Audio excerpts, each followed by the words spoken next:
Cord to the cloud. Bada bing, bada boom. All right. So let me get back in here.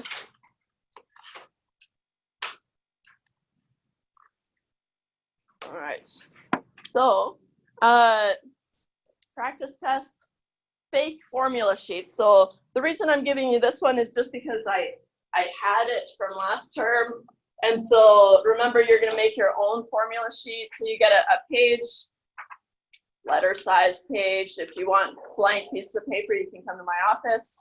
Got lots. Or I can run across the hall and steal them from there. But you can fill it with whatever you want. So whatever you think you need,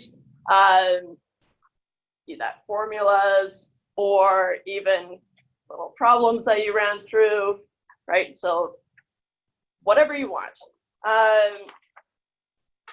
but limited to this page.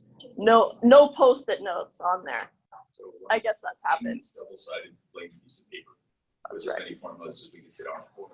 Whatever you want on there, whether it be mantras or the news. I don't really care, but whatever you want on there. And Can we make a different one for every test?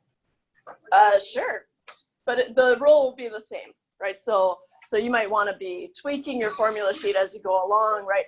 As you're memorizing these things, because they will stick in your mind, right? So then you can start moving things off your formula sheet. But definitely, as we go through the practice test, maybe make a note of things that you're going to want on that formula sheet. Okay. So yeah, so that one's just kind of fake as a reference. It's compiled nicely. The backside we haven't even gotten to yet, right? So don't worry about the exponentials and logarithms. So we haven't gotten there yet, but we will. Okay. But instead of printing twice, I thought, what the heck? All right, so what I did, because I felt really bad about taking so long to get you guys a practice test, is I made two. I know I'm really setting myself up for failure because I really never do two practice tests. I only do one, but then I thought, you know what? No, I can do it. So together we're going to go through version 1. Okay. What I would recommend that you do is, stick with me through this. We'll talk about some things, maybe make notes to yourself being like, hey, go over this later. Study, right? Make your formula sheet. Make sure that you feel prepared, and then do the practice tests version 2, which I've posted both of them on Moodle. As you'll see, they look very similar. In fact, they are, I would call them the same, right? And the test, I'm not out to get you guys. I'm going to do a third version, essentially, of the practice test. Okay, so, but that's what I always do. I make the test, and then I make the practice test. Typically, now I'm working the other way. It doesn't really matter. Okay, so there's quite a few questions on here. I'd say they're kind of moving through as we work through the material, but also increasing in difficulty. So let's see what we've got. Any questions, though, before we begin? Yeah. On the practice test, what's the numbers in the box? Oh, those are the marks that I'm giving. So thank you, because I always forget about that. So if you're curious, how many marks would this be? I haven't totaled these, so I don't know, but you can. So you'll see that some of them are worth a little bit more, right? Some of them are a little bit less, right? So you just focus on maybe the money makers if you have to. Right? What time frame do we have? You have the entire class, so an hour and 50 minutes. Is it going to be this setup where you have to write it on paper? No, you'll have spaces. Yeah, it's just for printing that I squish them all together. Yeah. After we do version 1, are you giving us version 2? No, do you guys want printed copies of version 2? Because I can. I didn't, but I could run across the hall and, yeah. Otherwise it's 10 cents each. Oh my goodness. You're right. Charge it to the department. Yeah, you got it. So let's see here. Oh, you need this and this. No worries. All right. So how about this? I was going to say no late assignments. I'll accept late assignments until 3 o'clock today. Okay. Anybody want to take their snack? There's pictures everywhere. All right.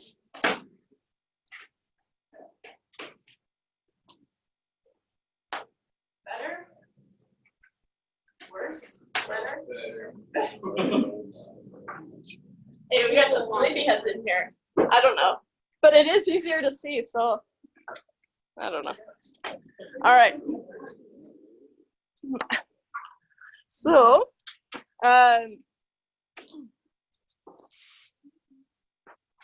we'll have to move towards the windows, seek light. So we're not going to do any review, right? So test number 1 on Tuesday. Okay. Make your own formula sheet.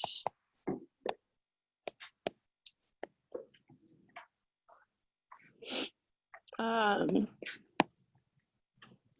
a, is it 8.5 by 11 or? Yeah. By 11.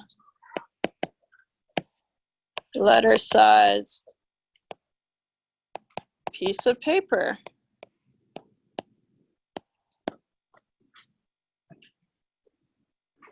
Of course, you're allowed to type things up if you prefer, right, to make it really small. That's fine by me, because I know I write pretty big, and so I have a hard time fitting things in on a small piece of paper. And so definitely, if you want to, you can type things up. That's fine. Okay.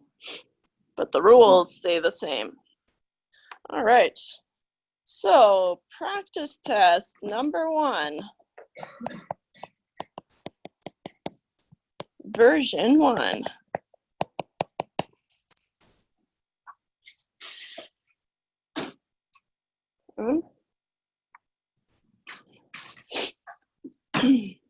Okay. So I brought all my notes from before because especially sig figs, I don't have them memorized. I don't need them, so they're not in here. But because that was a sticky part on the assignment, at first I had unit conversions because I found that this calculator actually has all the unit conversions in it. So that's kind of cool. So if you go shift and then 8, there's a conv. So shift and then 8, it'll have length, area, volume, mass. You can scroll down, velocity, pressure, energy, power, temperature. And so it has a bunch of those kind of logged in. So my idea was, oh, I'll just get you guys to do some unit conversions. That should be easy enough. But then I cut it. You guys do unit conversions elsewhere. Decided to do sig figs instead. So, you know what? I'm gonna steal this.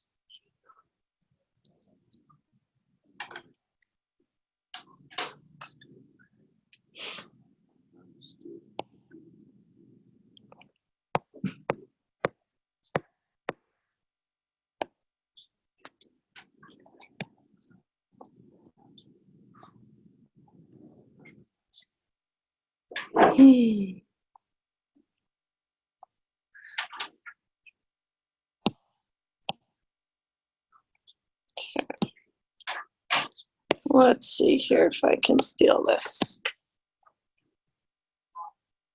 So, like I mentioned, on the test, you'll have spaces, right? I don't want to read gibberish everywhere, so you'll have spaces to fill in. But for here, we'll just work through it. Bless you. So for 1A, we have to solve using the appropriate rules for sig figs, clearly stating how many sig figs your final answer should have, right? Because what I was finding was it was hard for me if you had misunderstood sig figs to see if in your mind you had done it correctly. So that's why I wanted to clarify. So we start off with 6.02 divided by 9.1. If we're keeping track of sig figs here, right, we've got 3 and 2. And the rule, I gave you guys that handout with the typo on the front, right? The rules are on the back. So if you wanted to put those on your formula sheet, or at least the ones that you don't have quite memorized yet, that's fine. If we do 6.02 divided by 9.1, we get roughly 0.6615384615. Okay.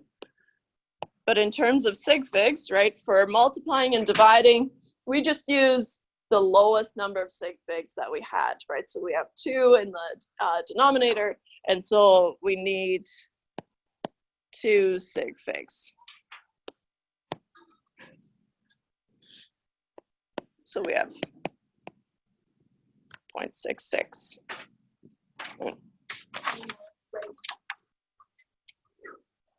Yeah. Yeah, you could, if you wanted to, you could skip this part, but I want to see this. Need 2 sig.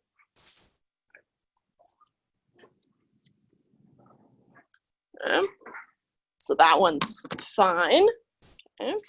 How about adding and subtracting? The adding and subtracting has to do with the decimal places, right? And then that'll translate into sig figs. And so here for B, we had 3.625 plus 9.01. Oops. Helps if I do the right number. We've got 4 sig figs and 3 sig figs. Oh, sorry. I forgot that we were doing decimal places. 3 decimal places, 2 decimal places. So we need 2 decimal places.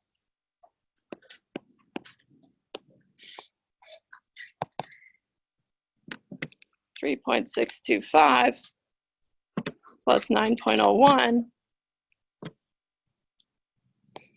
is 12.635 to 2 decimal places. And so in this course, I want you to just round. So we're always rounding, right? Because what I found was a lot of people were just chopping it off. And I guess that's something that you've learned in some other course. So if I took a mark off for inconsistency, then you can let me know. See what we can do. Okay. So, so this is going to be 12.64.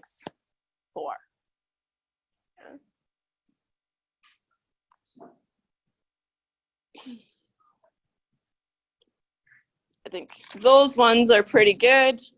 And then we get to C, and C is 2.1 plus 6.123 over 2.2.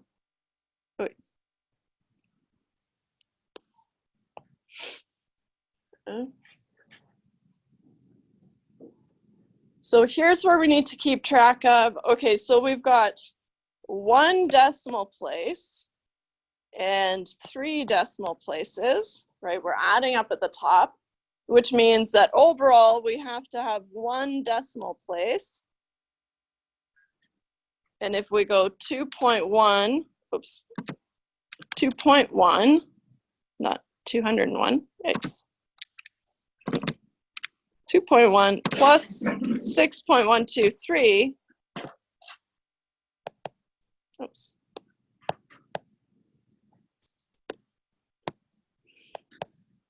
I get 8.223 divided by 2.2. So I'm just dealing with the numerator for now, right? I need one decimal place.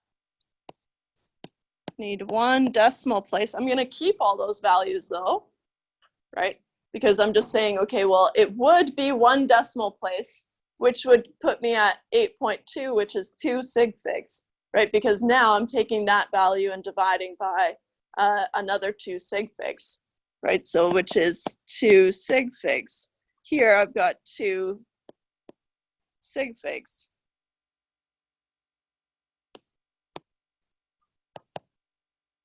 $8.223 divided by 2.2 is 3.73772727, blah, blah, blah.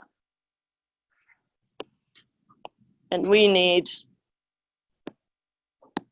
2 sig figs, which puts us at 3.7. So what would you do then on the bottom? You have the 2.22. You see big red on the one decimal. Yeah, so once you're into dividing here, or multiplying if that is the case, right, then you just have to remember, okay, I've got 2 sig figs here, and let's say you have 3 sig figs here. You still go for 2 because the rule says you go for the lowest number of sig figs when you're multiplying and dividing. Cool. Nice. Any other questions about that one? Oh. All right. Then let me steal question 2.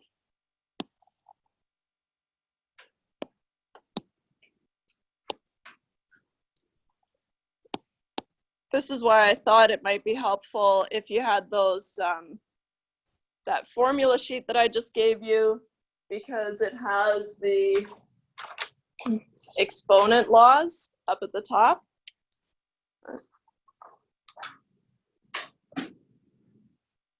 So we want to simplify these things, right? And so as long as we have a like base multiplied by a like base, we can combine the powers by adding them or subtracting them, but subtracting is just adding a negative, right? And or division is just multiplying an inverse.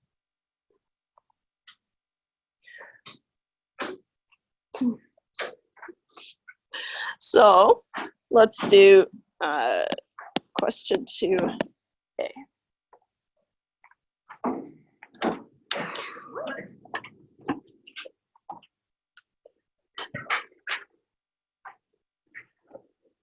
It's a doozy.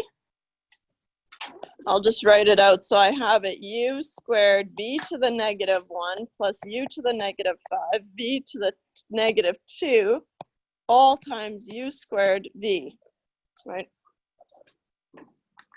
There's nothing I can do to simplify inside the brackets, right? And so what I'm going to do is I'm going to start multiplying and expanding the brackets, right? So the u squared v is going to go and multiply both of these terms. And so I get u squared v to the negative 1 times u squared v plus u to the negative 5 v to the negative 2 u squared v. I'll show more steps than you might need to, right? I'm going to group my u's together and my v's together, so I have u squared times v to the negative 1 times v plus u to the negative 5 u squared v to the negative 2v.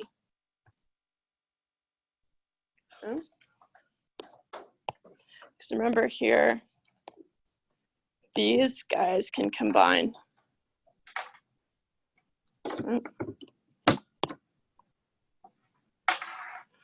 So we've got, and if you just went to u to the power of 4, that's fine, but I want to show where it came from. So u times to the power of 2 plus 2 times v to the negative 1 plus 1 plus u to the negative 5 plus 2 times v to the negative 2 plus 1.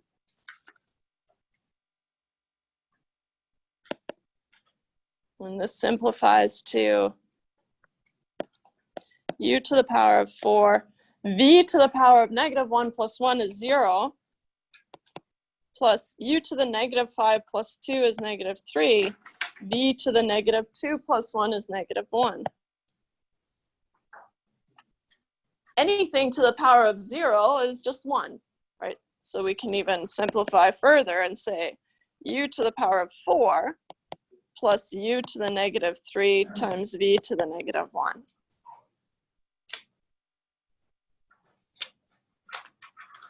Okay. So knowing those exponent laws, or at least having them on your formula sheet, might be helpful for these ones. Any questions about that one? So once I get to this point, I'm done. Okay. How about B? W squared s to the negative 3 over w to the negative 2 times s squared.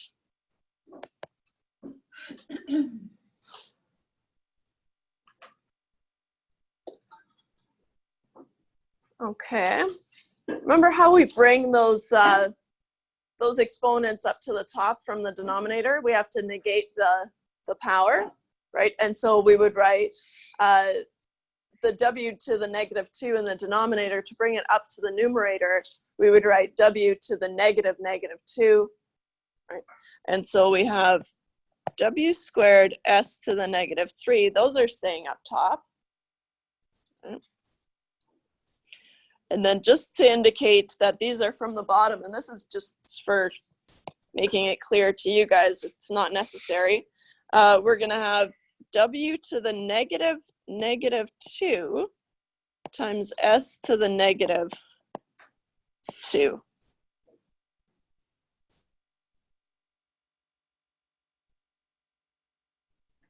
Okay. Can simplify that a little bit. So we get w squared s to the negative 3, w squared again times s to the negative 2.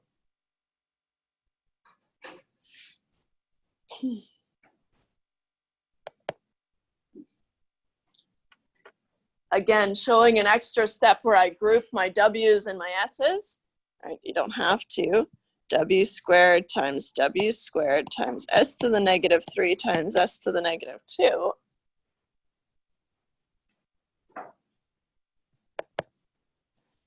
Now, because we're multiplying these like bases, we can combine them and say w to the power of 2 plus 2 times s to the negative 3 plus negative 2.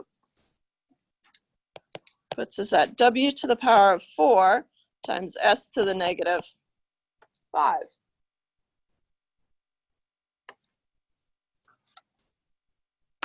Yeah. So how come we just don't subtract them for dividing? Oh, well, you can, right? Like if you went from here and said, oh, that's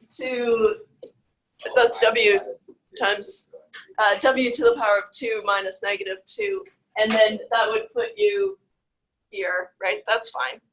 Right? I'm just showing technically what's happening. So if we didn't show those steps, though, we could use marks if we get our stuff wrong. No, because that one's only what? That's only one step. It's 2 marks, but sometimes I do kind of fake marks.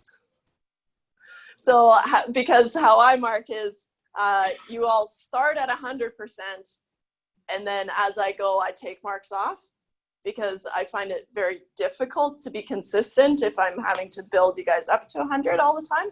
And in that, there's some ghost marks that never get taken off. I don't know. hope you like it, because it's how I do. So, but yeah, so is that a 1 mark question? Yeah, absolutely. Did I make it 2 marks? Yeah, I don't know. Why not? All right, any other questions about that one? C. C is similar to the one that tripped people up the most on the assignment. So p squared q squared times p over q squared minus 1.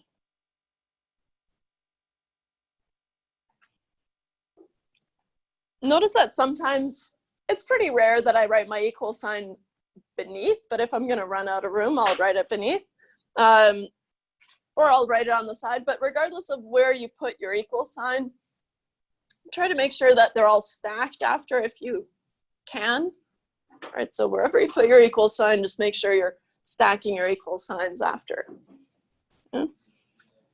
So here, because I think I'm going to need a little bit more room, I'll put it here. All right.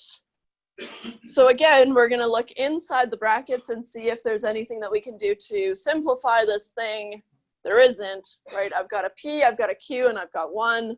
I guess I could put it over a common denominator now. Not really going to help that much. So I'm actually not going to quite yet. I'm going to bring those P squared, Q squareds inside those brackets and get rid of those brackets. So what I have is I have P squared, Q squared times P over Q squared minus P squared, Q squared.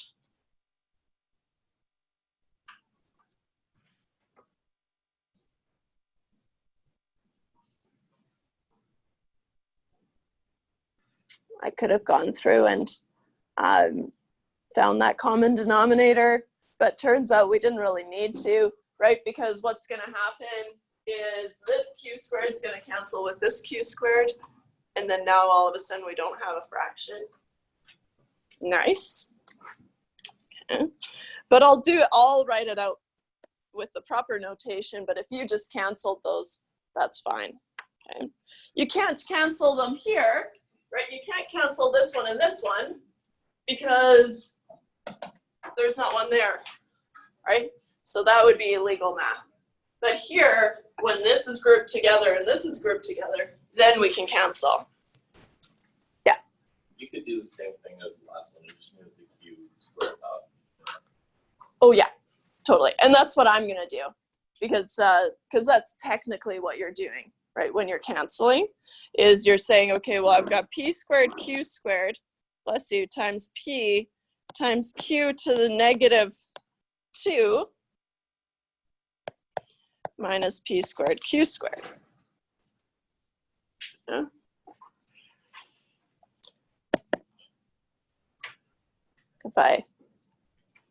I should group them, I guess. P squared times p, q squared times q to the negative 2 minus p squared q squared. I get p to the power of 2 plus 1 times q to the power of 2 plus negative 2 minus p squared q squared. I get p to the power of 3, q to the power of 0, I guess I'll write it out. Q to the power of 0 minus p squared q squared.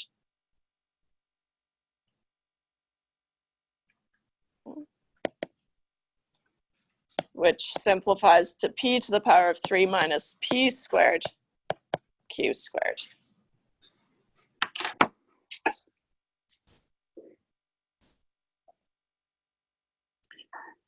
You could pull out a common p squared if you wanted to, but I wouldn't say it's more simplified than it already is, so I'm going to leave it. Any questions about that one? Oh.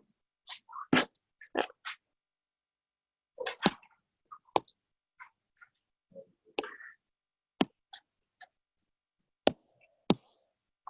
On to question 3 then.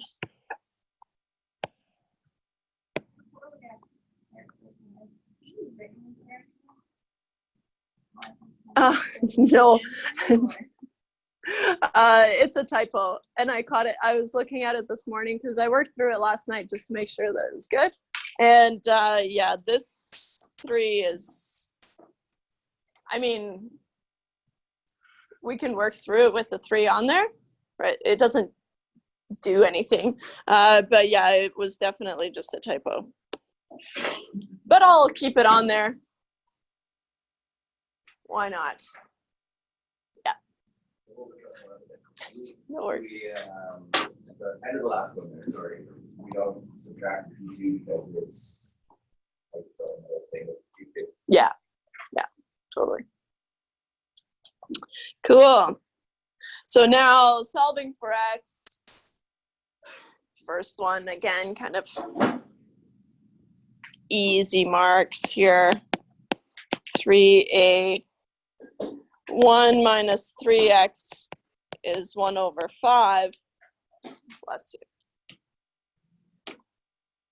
We're working towards getting x on its own, right? Solving for x. And so what we're going to do is we're going to subtract 1 from both sides to get negative 3x on its own. So negative 3x is 1 over 5 minus 1. You can't combine these until they have a common denominator, right? So what we do is we rewrite 1 as 5 over 5. 5 over 5 is 1. Yeah. Technically, what I'm doing is I'm multiplying this by 5 over 5, right? Negative 1 by 5 over 5 to get that common denominator. So I get negative 3x is 1 over 5 minus 1 times 5 over 5. So negative 3x is 1 over 5 minus 5 over 5. And I am showing a lot more work than you would need to. But always show your work, right? On the test, always show your work. 1 minus 5, negative 4 over 5. So now, if I divide both sides by negative 3, I get x is negative 4 over 5 times negative 3. X is negative 4 over negative 15. Those negatives cancel out, so we get 4 over 15. Which is 0.2666 repeating. I'm just going to leave it as 4 over 15. You can go back and check, right? If you have x is 4 over 15, then you can multiply that by 3 and then do 1 minus that, and it's 1 over 5, right? You always want to make sure that what you're telling me actually makes sense in the original equation. So that's what's nice about solving for x, is you can plug them back in to check your work.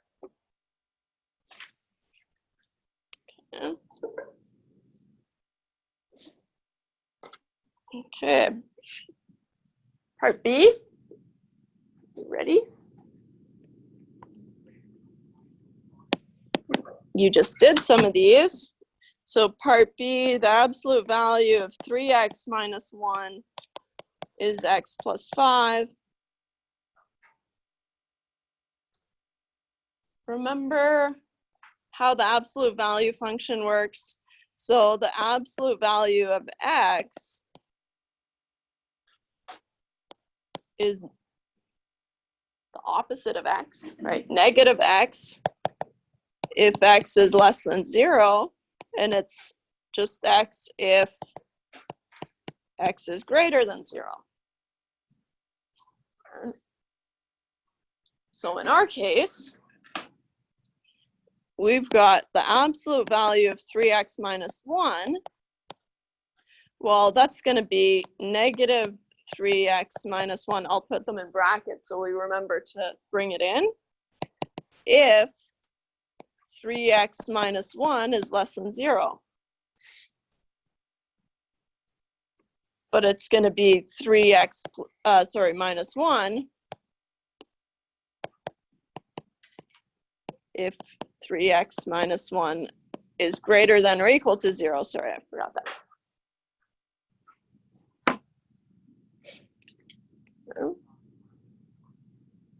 So we're going to have two equations where we're going to solve for x, right? Because we've got two options for x. And so how do we want to do this? Negative 3x minus 1 is x plus 5. Right, so I'll just make a note here. Solve individually.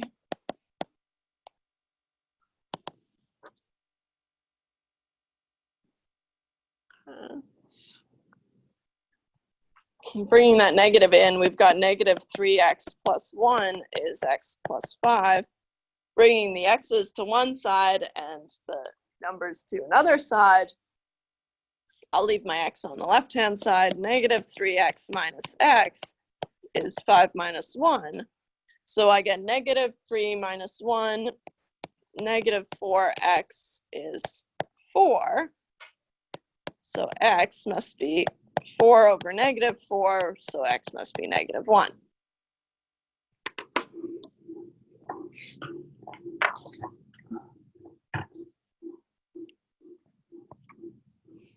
If we look at, okay, if we have the absolute value of 3x minus 1 is equal to x plus 5, with x equal to negative 1, does that work?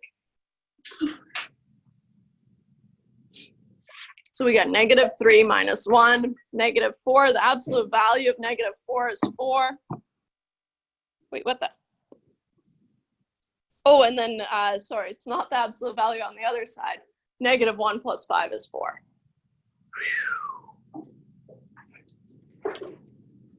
So then let's call it the positive version. 3x minus 1 equals x plus 5.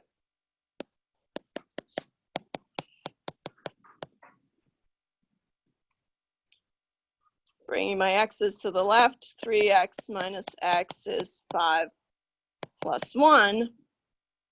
So I get 2x is 6. So x must be 6 over 2. So x must be 3.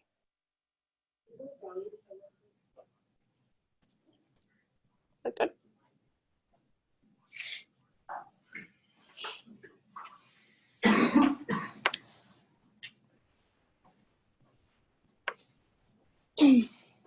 So if we've got x equals 3, then we've got 3 times 3 is 9 minus 1 is 8. The absolute value of 8 is 8. And then we've got 3 plus 5 is 8. So 8 equals 8. So we're good.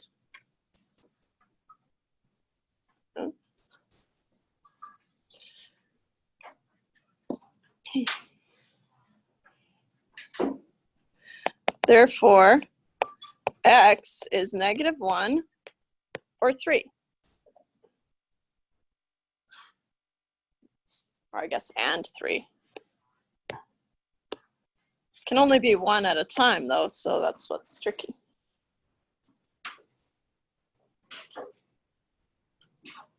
So when I did those, on the side, then the absolute, it's negative, positive. Yeah, that's fine. Yeah, as long as you're, I mean, you don't have to show it like this. Ideally, you would show it like this, right? But you don't have to show it like this. As long as you're saying, okay, well, it could be negative or it could be positive. I need to solve for both. Then that's good. Okay. All right. C. My typo. We'll do it with the typo. Why not? It doesn't matter. 17 times 2x plus 3, and then times 3 again is 3 times 3x plus 3.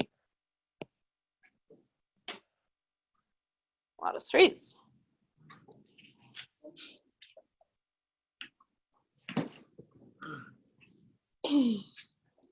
So I'll work methodically through this thing, right? So what I'm gonna do is I'm gonna look inside my brackets and make sure I can't simplify anything further, and I can't. So then what I'm gonna do is I'm gonna multiply the 17 inside the first bracket, and then I'll multiply the 3 in. You definitely could just do 3 times 17 and then multiply that in, right? But I just want to work from kind of left to right. Okay. So we've got 17 times 2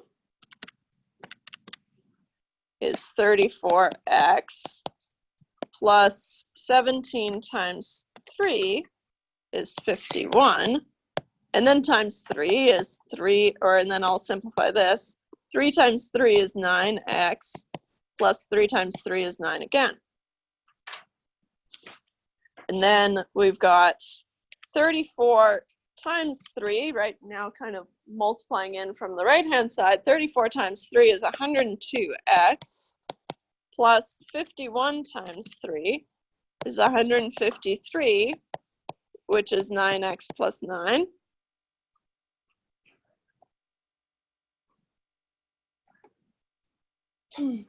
I'll move my x's to the left and my numbers to the right. 102x minus 9x is 9 minus 153. So 102 minus 9 is 93x, which is 9 minus 153, negative 144.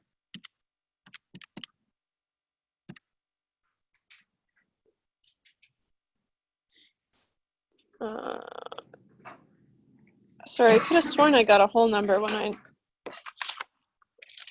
did it. Yeah, 144 minus 3. Oops.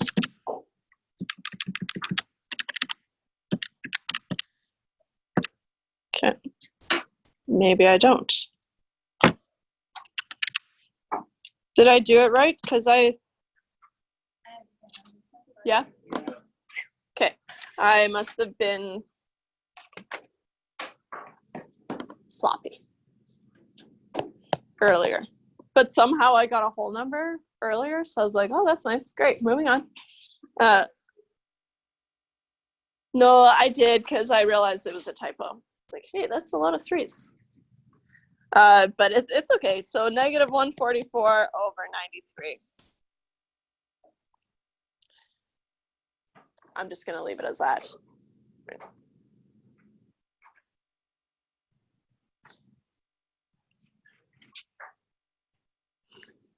All right. Oh, any questions? Again? All right. Let's do question 4.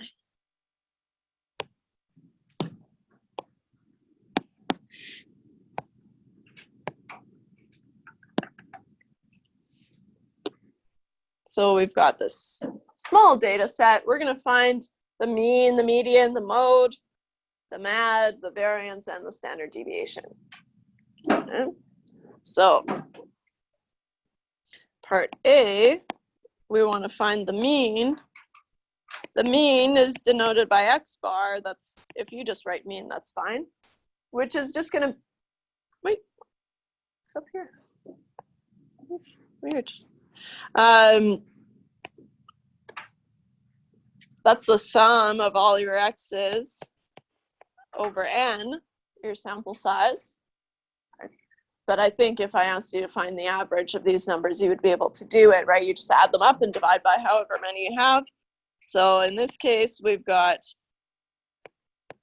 2.31 plus 1.24 plus 5.61 plus 3.92 plus 1.07 plus 5.01 divided by 1, 2, 3, 4, 5, 6.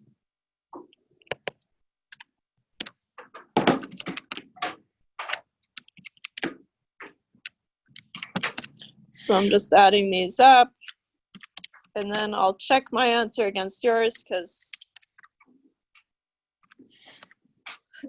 I am still getting used to this calculator, and I find it doesn't pick up all my keystrokes.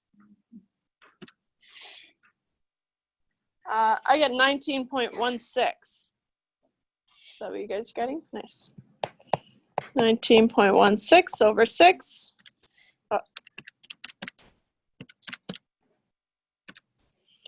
You have to be decisive with this thing.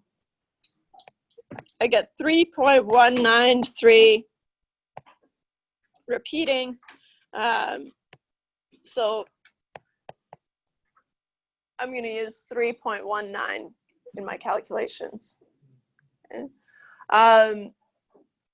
I think on the test, what I'll do is I'll tell you how many decimal places to use, right? So round your answer to 2 decimal places, for example, and then use that rounded value for the rest of your answers.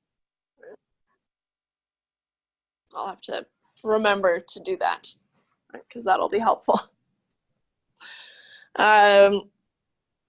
Great. So we've got the mean. We want to find the median.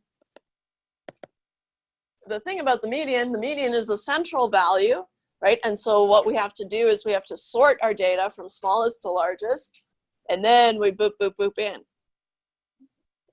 So we sort our data. I've got 1.07, and then I've got 1.24, 2.31, 3.92, 5.61, and 5.01. And 5.61.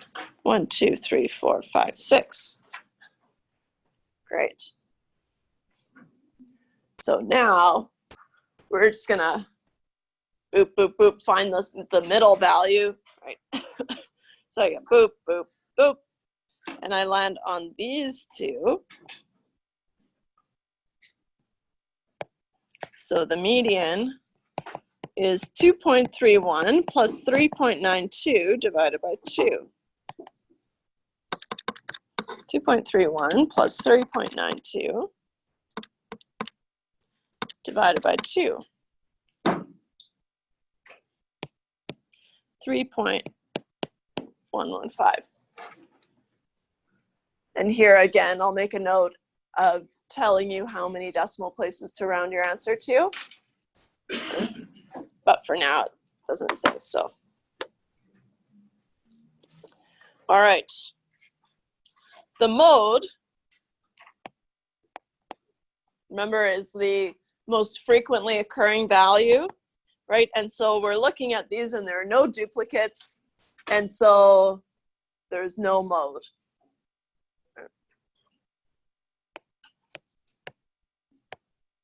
No mode. Or in theory, you could argue that these are all modes, but I would go the route of no mode.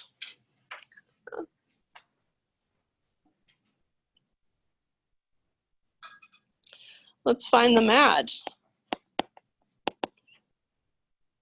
The MAD, remember, was the sum of the absolute value of x minus x bar over n. The mean absolute deviance or distance from the mean. It gets confusing because it's the average, using an average in there.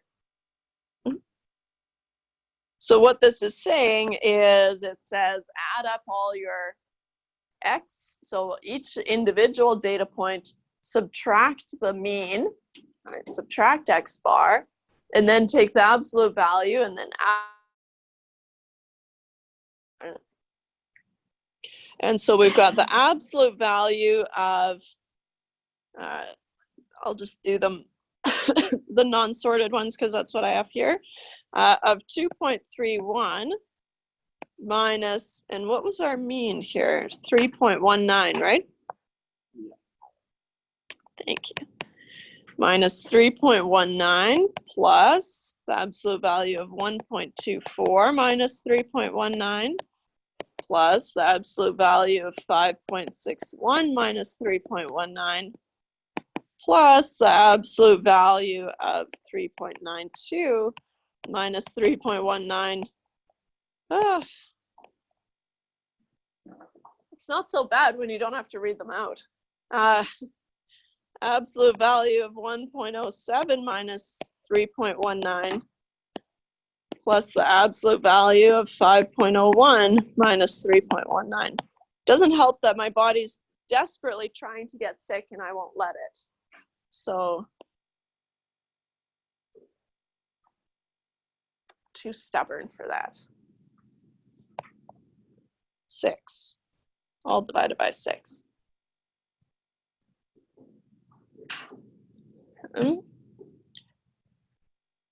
Oh boy. Okay, here we go. You could have arranged these in the table, right? Because you know that you're going to have to calculate the variance. And so I guess a clever thing would have been for me to make a table right away. Okay, if we do that. Yeah, totally. Yeah, and that's what I should have done. But here we are. 2.31. Well, actually, you know what? Abort mission. I'm going to make that table right now. It's too much work to go wasted.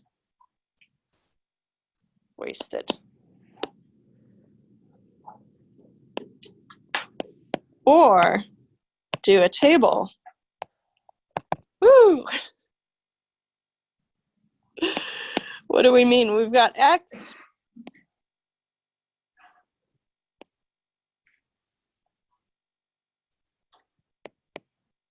And anticipate calculating the variance.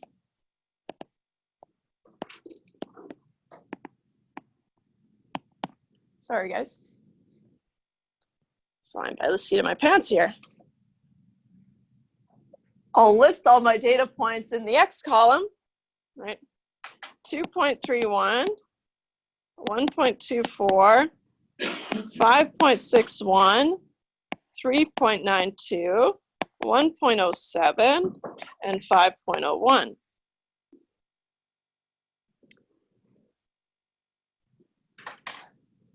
Is it, like, just that I have it, I always put my order right away. Is that? That's fine. No, that's probably good. But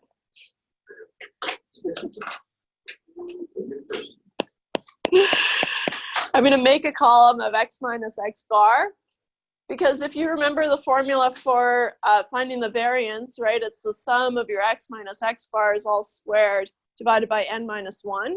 And so we've got that X minus X bar in there as well. So what I'm going to do is I'm going to set up these columns, and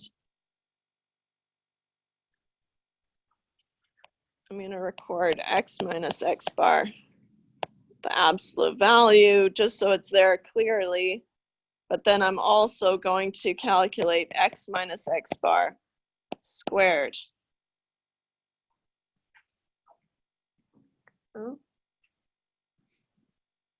You don't actually have to have that first X minus X bar, right? You could just have your X minus X bar, the absolute value, and then the square.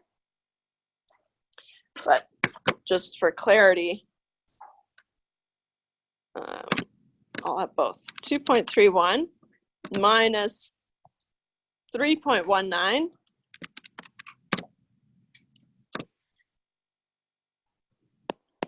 negative 0.88, which the absolute value of negative 0.88 is 0.88. And if I square that value, you can just use the x to the power of 2 button. It'll do the answer squared equals, and then as a decimal, 0.7744. You want to keep as many decimal places as you possibly can when you're doing this calculation. Right. But now we can move on to the next thing. So 1.24 minus 3.19, negative 1.95. Has anyone figured out how to let it default to decimal places instead of, yeah? All right, I'll find it. Because it's really annoying. 1.95, and then square that. 3.8025. 5.61 minus 3.19. 2.42. The absolute value of 2.42 is 2.42. Square that guy. 5.8564. 3.92. Oof, I almost did 3.91. Would have screwed up all my calculations. And it would have taken way too long to figure out. 3.92 minus 3.19. 0.73. 0.73. Square that. 0.5329. 1.07. Oh, 7 minus 3.19. Negative 2.12. 2.12. Square that. Oops. Eek.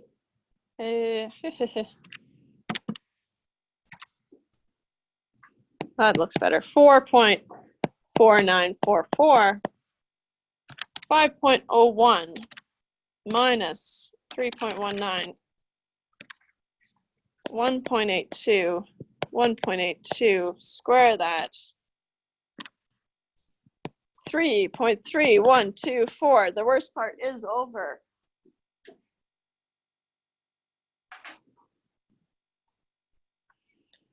So here,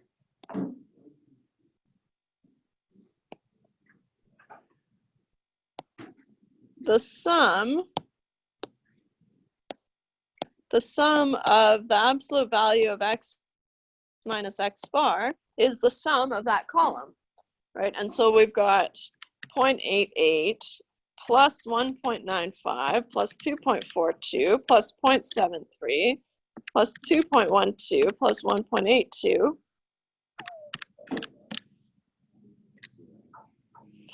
9.92. Oh man.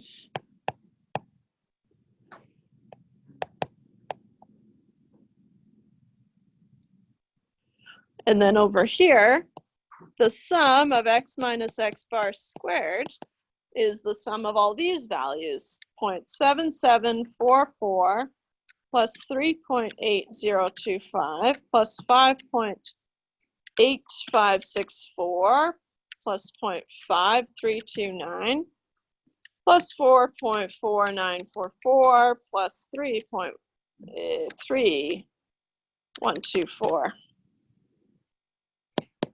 18.773. Keeps glitching here. It's because I'm touching the bottom corner. It doesn't like that. 18.773.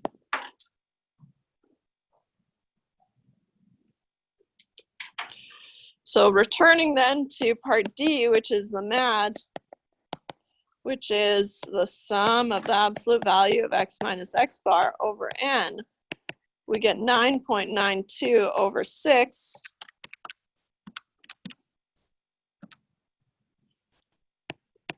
$1.653 repeating.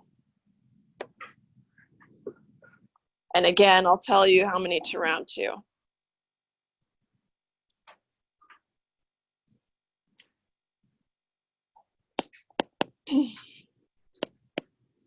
The variance for part E, we've done all that work, right? It's the sum of your x minus x bar squared over n minus 1. Careful that you do n minus 1. It's not a big deal. It's just whether you're assuming you're pulling from a sample or these numbers are from a sample or a population. We assume it's a sample, and so we use n minus 1. 18.773 over 6 minus 1.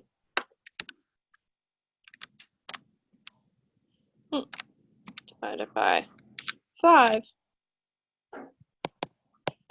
18.773 divided by 5 is 3.7546.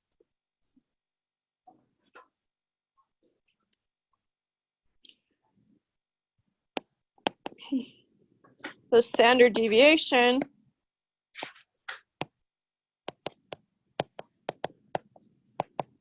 is S, and I guess I should throw that on here. The variance is S squared. Throw that on there. You don't have to write that, but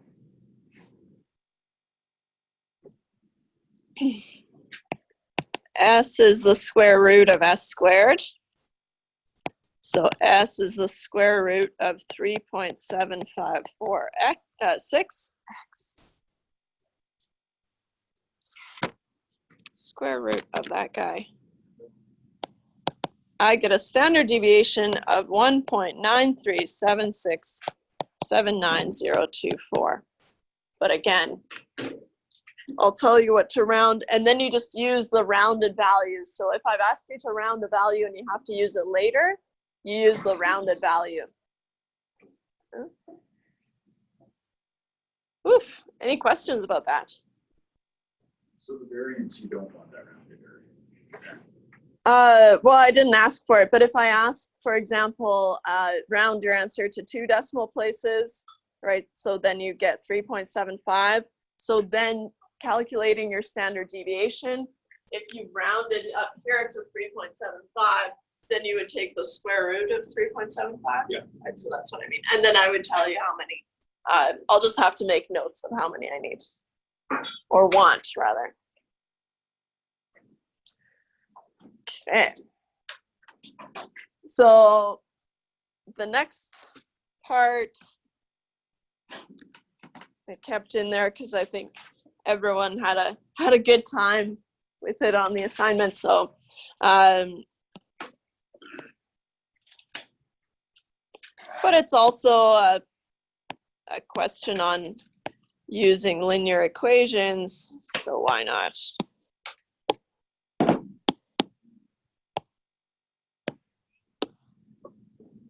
I didn't give you the scatter plot this time. We're skipping that part, right? But we've got this linear model, and we want to use it to predict future values.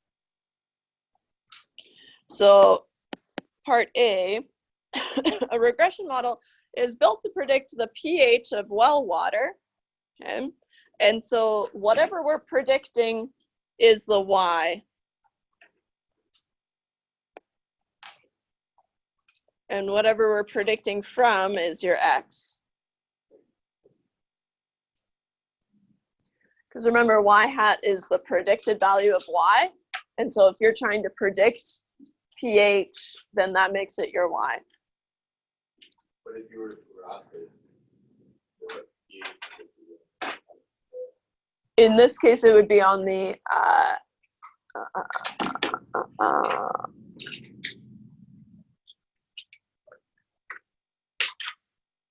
yeah. It was in the assignment, wasn't it? Yeah. I think it was backwards and I didn't pay attention. But that's all right.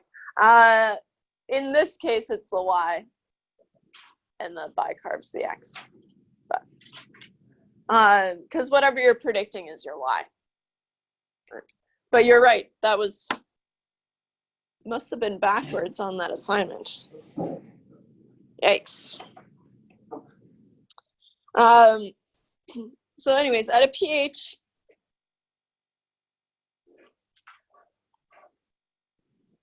no, it's backwards. Because I would give you the X and then you'd predict. No. Just another question. We all know. Mm-hmm. I don't know. I feel like a lot of you got it right, so I'm not too concerned, actually. I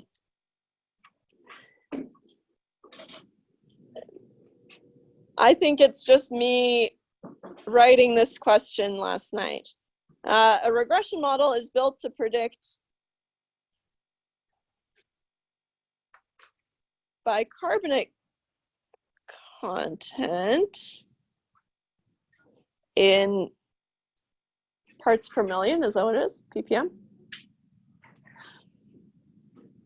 From the pH, sorry, lowercase p, pH of well water. I'll have to change that.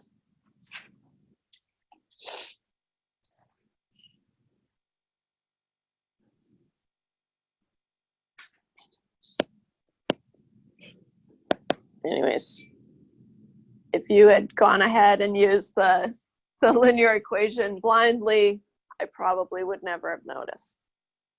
Y hat is the predicted value of y is 432.15 minus 37.78 x, which at x equal to 8.3, we have 432.15 minus 37.78 times 8.3.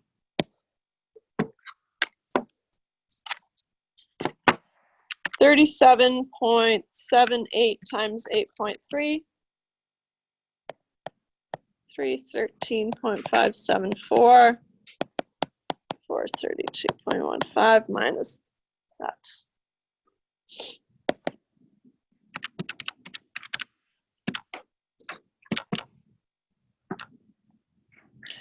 I get 118.576.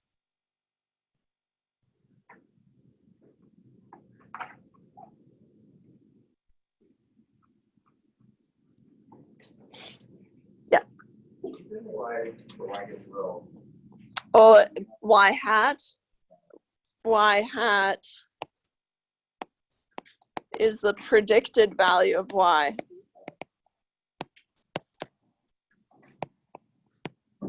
So that's how I know that whatever I'm trying to predict has to be y. That makes a difference if it's written Yeah. like that.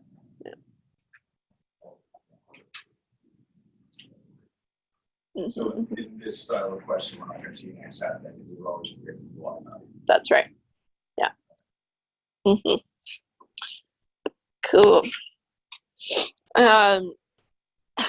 Part B was where I saw a few blanks. So figured I'd throw that one in the mix. An R squared value basically just tells us how good of a model we have, right? And so in stats, there's goodness of fit testing, and it's called goodness of fit. So an R squared is a really common value to say, hey, my R squared is really high, meaning close to 1, which means I have a really strong, reliable model, okay? And so the R squared of 0.751, I just use the threshold of 0.5, so anything less than 0.5, not that good, right? So not that reliable. Higher than 0.5, it's pretty reliable. Okay.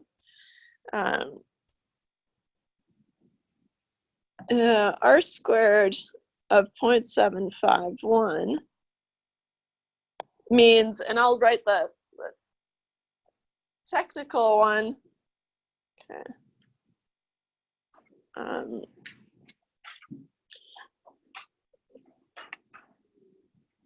Means 75.1% of the variability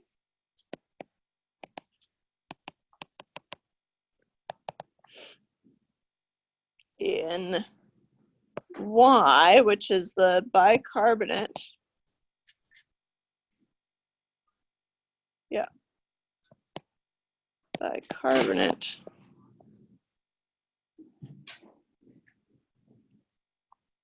Uh, 75.1% of the variability in bicarbonate parts per million, let's say, is explained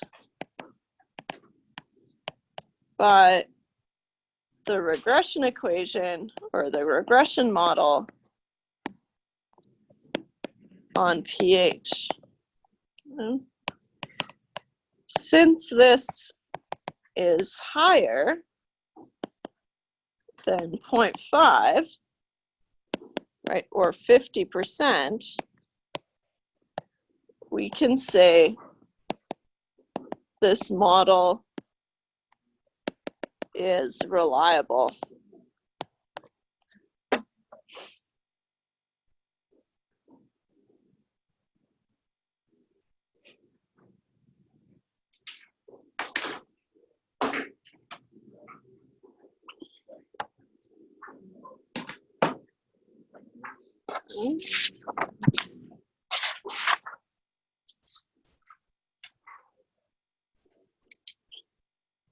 Any questions about that one?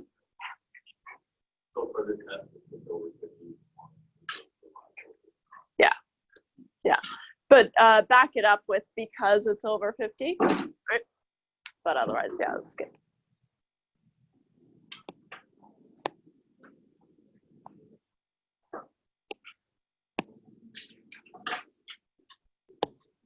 Question 6 and 7 are kind of biggies. Right, they're the last.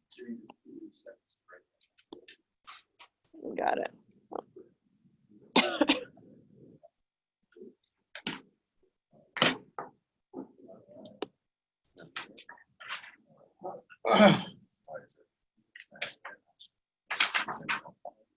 Hmm?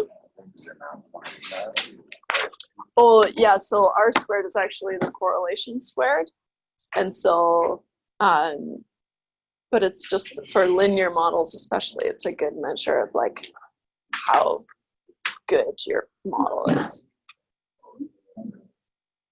But yeah, there's lots of math behind it. Great. All right. So we start with an absolute value function, and then we use a quadratic function to do essentially the same stuff, right? And so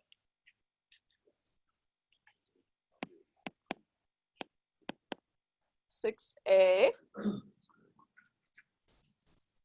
So I've given you a function, 2 times the absolute value of x plus 1 minus 3, and part A asks for the vertex. Where's the vertex? The vertex, and this is where your notes from a few days ago, or maybe even just the other day, I can't remember, might be helpful. Because we said what? For real numbers a, h, and k, with a not equal to 0, the graph of f of x. So remember, f of x equal to a times the absolute value of x minus h plus k, has a vertex at hk, right, and a slope of plus minus a. Bless you. Right. And if a is positive,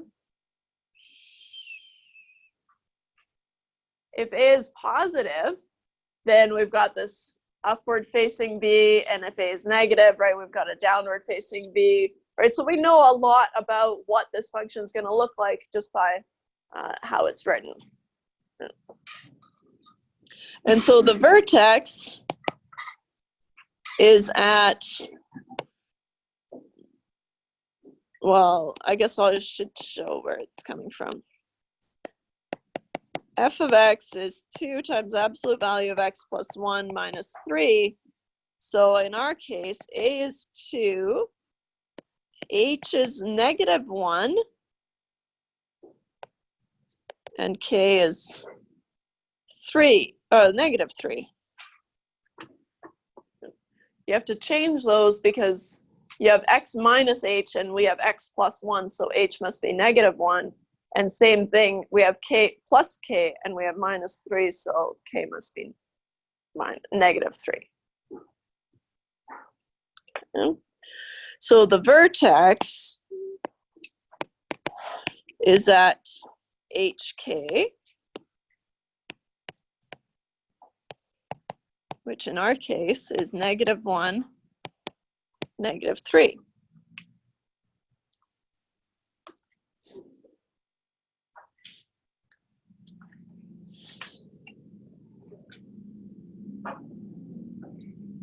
Okay. Part B. Where is it?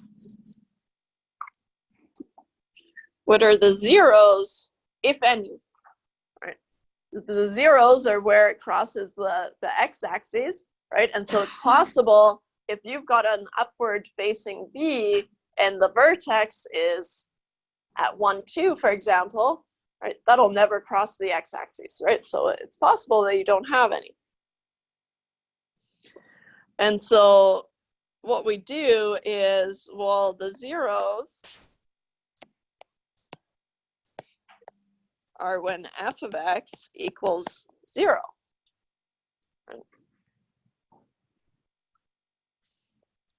So we have to solve 0 is 2 times absolute value of x plus 1 minus 3. This is very similar to what we did earlier, right?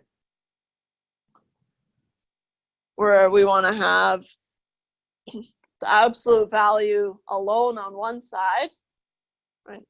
Because then we can say, okay, I can negate it and look at the positive version of it and find 2 values of x. And so I'm going to move the negative 3 over here. So 3 is 2 times the absolute value of x plus 1. Divide both sides by 2, I get 3 over 2 is the absolute value of x plus 1.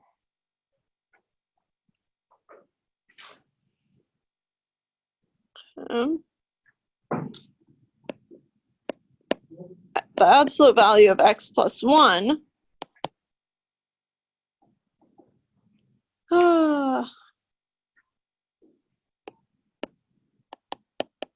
there. Treat both versions of the absolute value of x plus 1 individually. We could do a huge piecewise function, but I don't really see the point. Just do all our work, wrap it up with a nice curly bracket, but nah.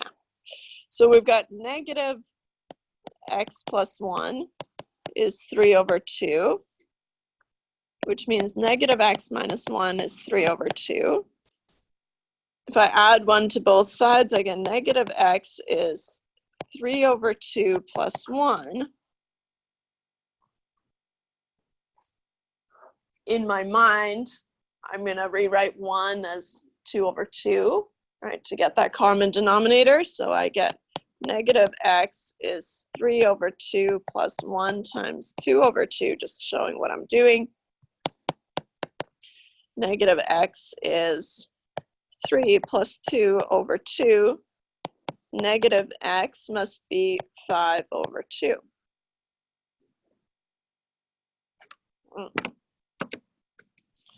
5 over 2. So x must be negative 2.5. Check your work, right? Plug it into the original equation. Bless you. And make sure that 0 equals 2 times the absolute value of x plus 1 and then minus 3. So we've got 2.5. It was negative 2.5. So negative 2.5 plus 1 is negative 1.5, of course. Take the negative of that, we get 1.5 times 2 minus 3 is 0. Right? So that section checks out.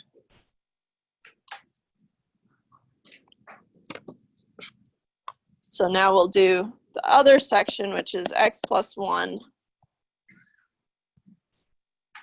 has to equal 3 over 2. So same idea here, x is 3 over 2 minus 1. So x is 3 over 2 minus 2 over 2. So x must be 1 over 2. Again, we're going to plug these in just to make sure that we get 0. So 1/2 plus 1 is 1.5 times 2 is 3 minus 3 is 0. Beautiful. Therefore, the zeros are at x equal to negative 2.5 and x equal to 0.5.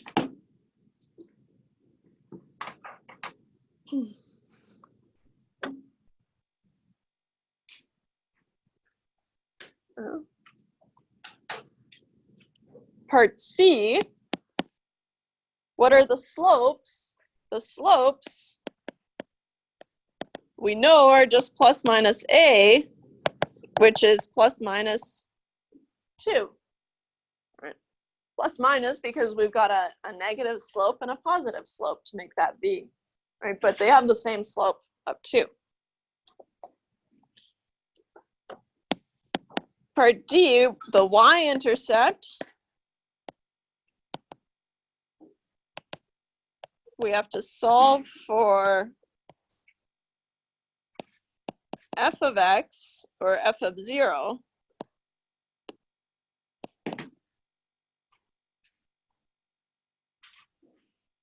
I guess it's just solve, not solve for. Solve f of 0. Because the y-axis is when x equals 0. So f of 0 is 2 times the absolute value of 0 plus 1 minus 3. 2 times the absolute value of 1 minus 3 is 2 minus 3, which is negative 1. Y-intercept is at 0, negative 1. We could have written the zeros in ordered pairs as well. Right, negative 2.50 and 0.50.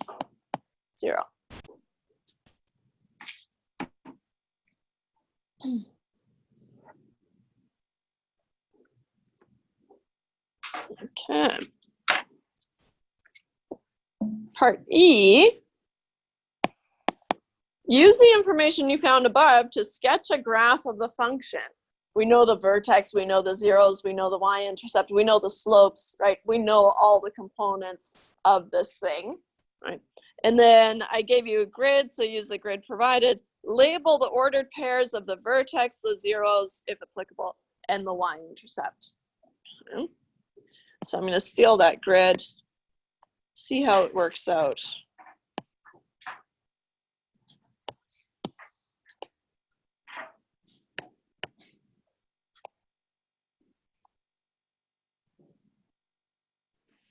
Okay. So,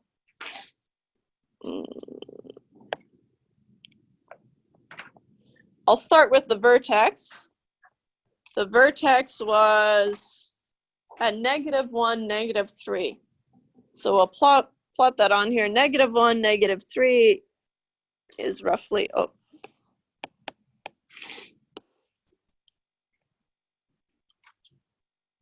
I couldn't figure out how to program the grid in there, so sorry. Have to make do. So this is at negative 1. Oh my goodness. No. I'm asleep at the wheel here. Was it negative 3, negative 1? Negative 1, negative 3. -1, -3. That's better, right? I want here. All right. Yeah. Everyone's like, I need to study this. -1, -3. That's better. I wrote the vertex underneath because I know I've got a positive A, so I know I'm going to be opening upwards. We've got the zeros. Let's put those on here at -2.50 and so -2.5 and 0.5.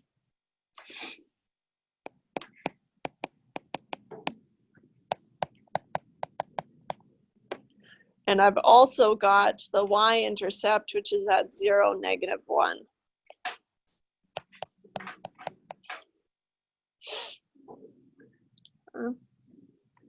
As long as I have 2 points on a line, I can draw the entire thing, right?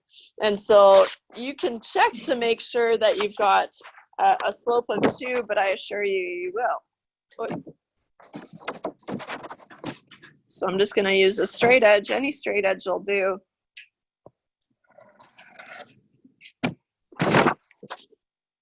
To connect these points. If I've drawn my line or my points correctly, then my line will pass through. It doesn't look like it will. It's a little bit off, but I don't have a grid, so yeah. It's because we have the absolute value. So we will be doing a parabola. Yeah. Yeah. And these just keep going and going and going. Cool. So part F asks, what's the domain of the function?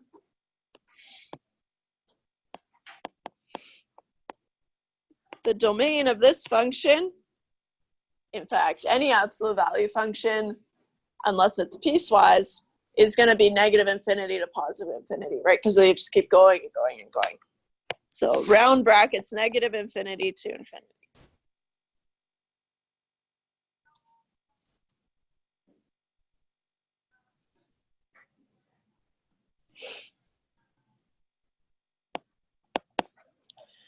G, we want the range.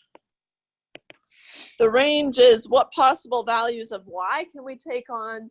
The lowest possible value is -3, and it happens at -3.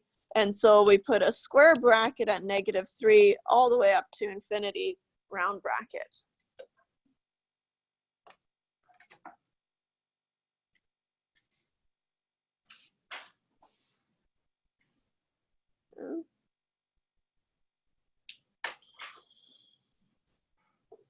Let me steal this last question here. Question 7 is very similar, except now we've got a quadratic instead of an absolute value. Besides that, nothing crazy really. Remember, there's 2 forms that we can write a quadratic in. There was the general form and the standard form, and I can never remember which one's which. But of course, if I give you this form and then in part B, I ask you to write this in general form, you're gonna write it in the other form, right? So maybe put that on, well, I would have to put that on my formula sheet, right? Which form is which. Okay. But regardless of the form, we know how to find the vertex, for example, right? And but it's easier in the form that I gave you, right? So that's why I asked for the vertex first. So part A, we have f of x is 2 times x minus 1 squared minus 3.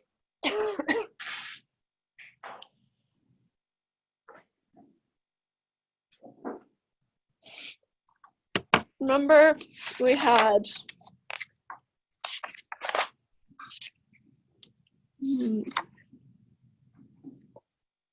the standard form, and shoot, the vertex is the same. Okay, so you've got if f of x is, oops, a times x minus h squared plus k, then the vertex is at hk again.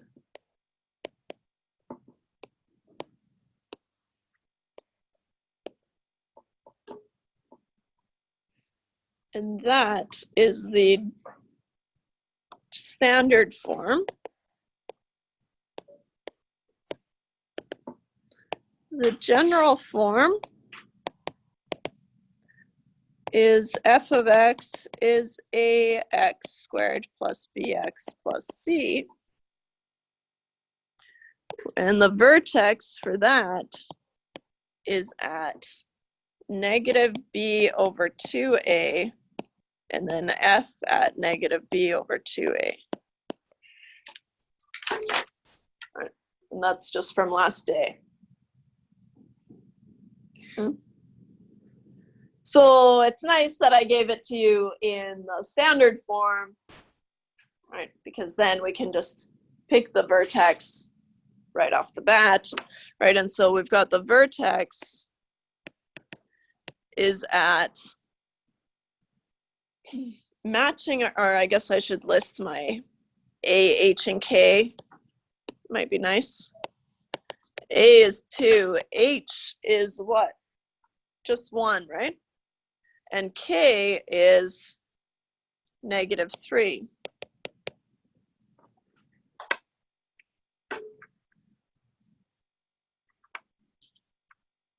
Okay. So then the vertex for this guy is at HK, oops.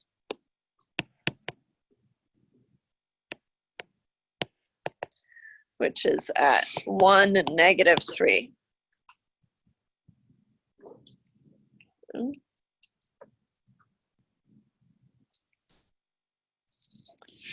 Part B says write this function in general form, right? So we want to move from standard form into general form, which means we're just going to expand and just kind of simplify this thing, right?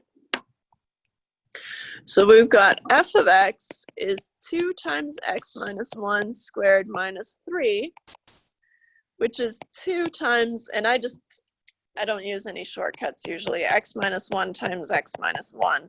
I always just write them out. And then minus 3. 2 times x squared minus x plus 1 minus 3. I can simplify inside the brackets. 2 times x squared minus 2x plus 1, then minus 3, to get 2x squared minus 4x plus 2 minus 3. So I get 2x squared minus 4x minus 1.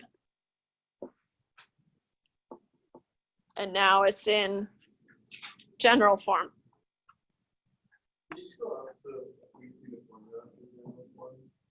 Oh yeah, this one? Yeah.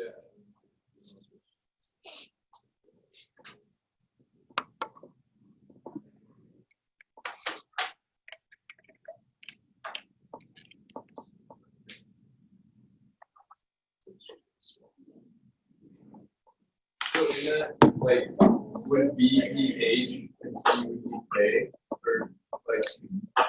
So here, no, yeah, so B and H are completely separate. Okay. They are made up of components of each other. Yeah. Right? But it's actually kind of nasty, so. But A is the same. A is the same, yeah. But that's why we had to use different letters. Cool. What's nice about having it in this general form is now in part C. I think I asked for the zeros. We can use the quadratic function, right? As long as it's in the form ax squared plus bx plus c, then we can use the quadratic function or quadratic equation. So part C, find the zeros.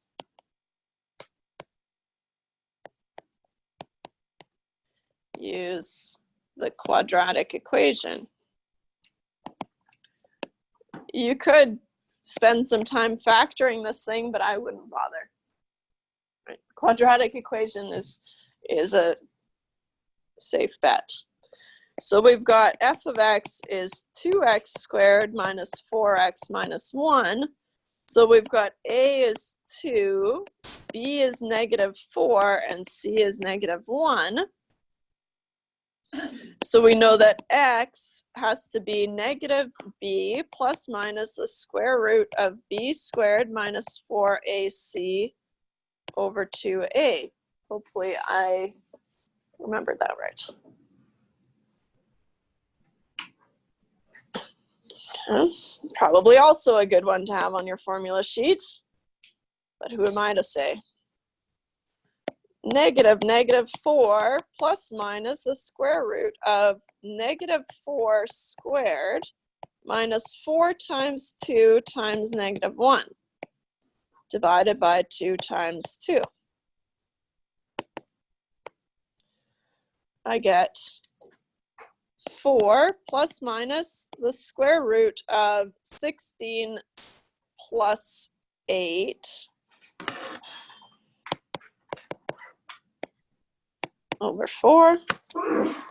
Let's see, 16 plus 8 is 24, so we get 4 plus minus the square root of 24 over 4. So what we'll do is we'll do the adding part and then the subtracting part. We'll do them separately. So we get 4 plus the square root of 24 over 4 is, so 4 plus the square root of 24 divided by 4. I get 2 plus root 6 over 2, but I'm just going to use 2.247444871. 2.25 if I'm rounding to 2 decimal places, roughly. And then 4 minus the square root of 24 over 4 is 4 minus the square root of 24, then divided by 4.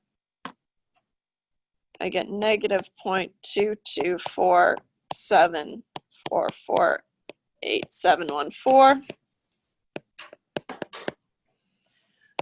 which to 2 decimal places, let's do, is -0.22.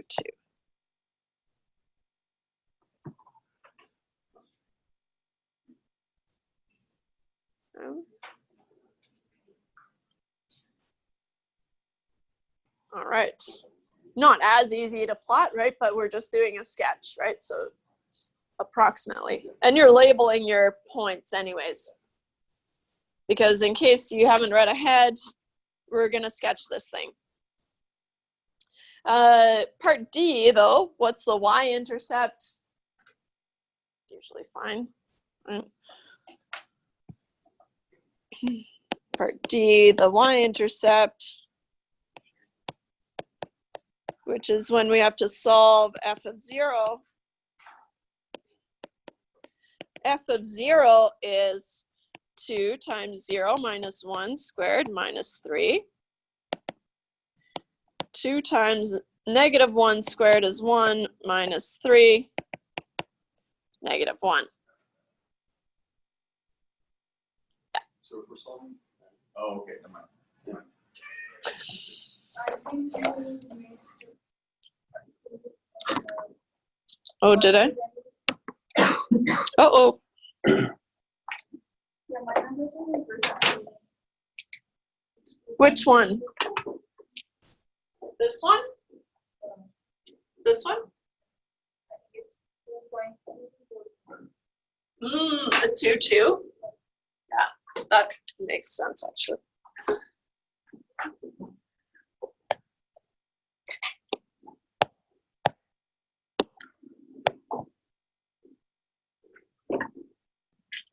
I believe you because they should be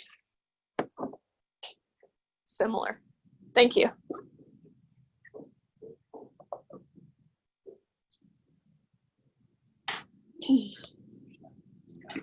So now, in part E, use the information to sketch the graph, label the ordered pairs, right? So I'm going to steal another graph here. They're the same, so. Okay.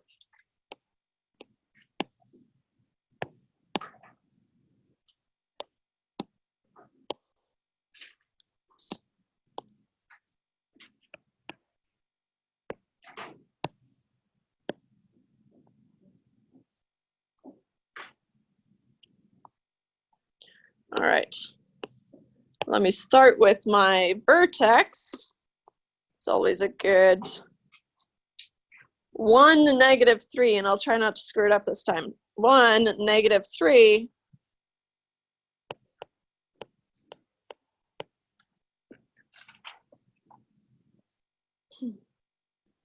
I'm opening upwards, right? This parabola is opening upwards because I've got a positive a, right? It's just 2. So I know I'm opening upwards, and I also know that I'd have to cross the axes at 2.220 and -0.220. So obviously these are just approximate, but -0.220, I'll put that here. And 2.220,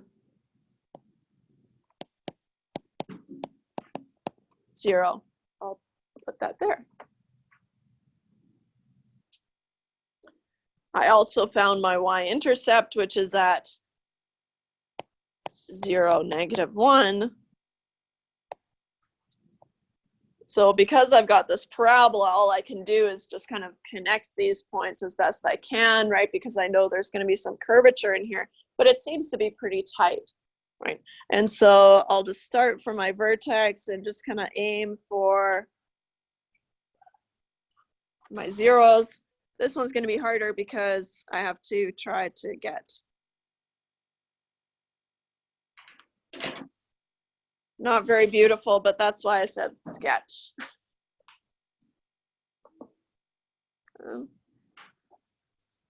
I guess I should aim for more of a curve here.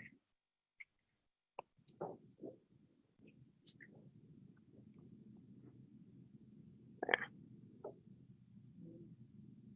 As long as you've labeled all your ordered pairs that you found and have connected them in a reasonable way, that's fine.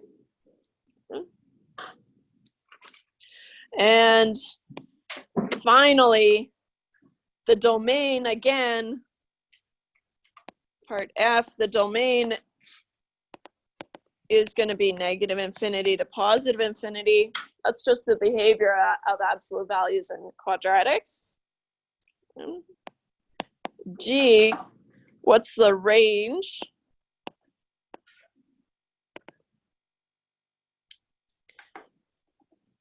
The range includes -3 and then goes up to infinity. So make sure you have a square bracket around -3 and then a round bracket around infinity. Part H I threw on there.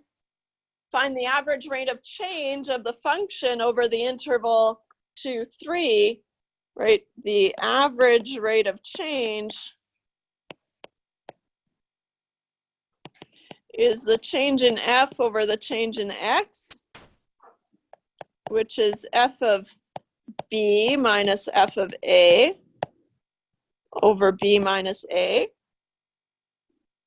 In our case, right,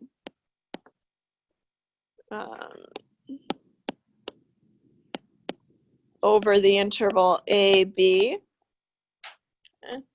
So what I'll do, because I know I'm out of time and I know you have a class, so I'll finish this off, but really I'm just gonna plug in 3 for my x for f of b, and then 2 for my x in f of 2, subtract those 2, and then over 3 minus 2, and that's my average rate of change. I will put a bonus question on the test. You will know how to solve it. It just might take some deep digging. Okay? But no other encouragement than that. Make sure you took a picture of your assignment before you handed it in. Yeah, yeah, but it's 20% off. Yeah. No. Late assignments, I'll accept them at 20% off until 3 today, and then no late assignments, because that's when I'll post the solutions. Or probably a bit after. I was thinking I don't want to have the Yeah, you bet. formula sheet.